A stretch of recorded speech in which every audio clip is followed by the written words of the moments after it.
আজকে ব্রেকফাস্ট নিয়ে এলাম। আজকে ব্রেকফাস্টে করছি পরোটা আর করছি তরকার মধ্যে আমি দিয়েছি ডিম আর পনির দিয়েছি। পনির ছোট ছোট পিস করে পনির দিয়েছি, খুব ভালো হয় খেতে এই তরকাটা। তো আর নিয়ে নিয়েছি একটা মাতৃভোগ মিষ্টি।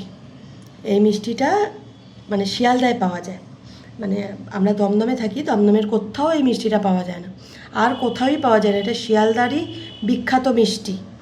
তো আমরা যখনই কাজের সূত্রে শিয়ালদায় যাই তখন এই মাতৃভোগ মিষ্টি আমরা কিন্তু নিয়ে আসি। তো ফ্রিজে রেখে রেখে অনেক দিন খাই, ভীষণ ভালো মিষ্টিটা খেতে। তো এই মিষ্টির স্বাদ ভোলার না, তো এত টেস্ট হয় মিষ্টিটা।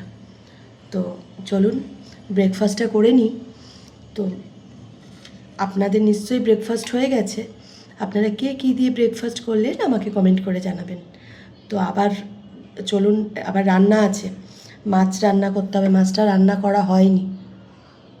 প্রত্যেক দিনের মতো আজকে আবার একটা লাঞ্চের থালি নিয়ে চলে এলাম। তো চলুন আজকে লাঞ্চের মেনুতে কি রেখেছি দেখিয়ে দিই। আজকে লাঞ্চের মেনুতে রেখেছি সাদা ভাত, করেছি আলু দিয়ে কাঁকরোল দিয়ে ভাজা, আর এখানে ভোলা মাছ ভাজা রেখেছি, আর এটা করেছি মাছের তেল দিয়ে পেঁয়াজ দিয়ে আর বেগুন দিয়ে ভেজেছি, আর এটা কাতলা মাছ করেছি আজকে। আবার ডিমও দিয়েছি, মাছের ডিমও দিয়েছি একটু। এই হচ্ছে আজকের লাঞ্চের মেনু। আজকের লাঞ্চের মেনুটা কীরকম লাগলো আমাকে কমেন্ট করে জানাবেন, ভালো লাগলে একটা লাইক করবেন। তো চলুন আসছি পরের কোনো এক ভিডিও নিয়ে।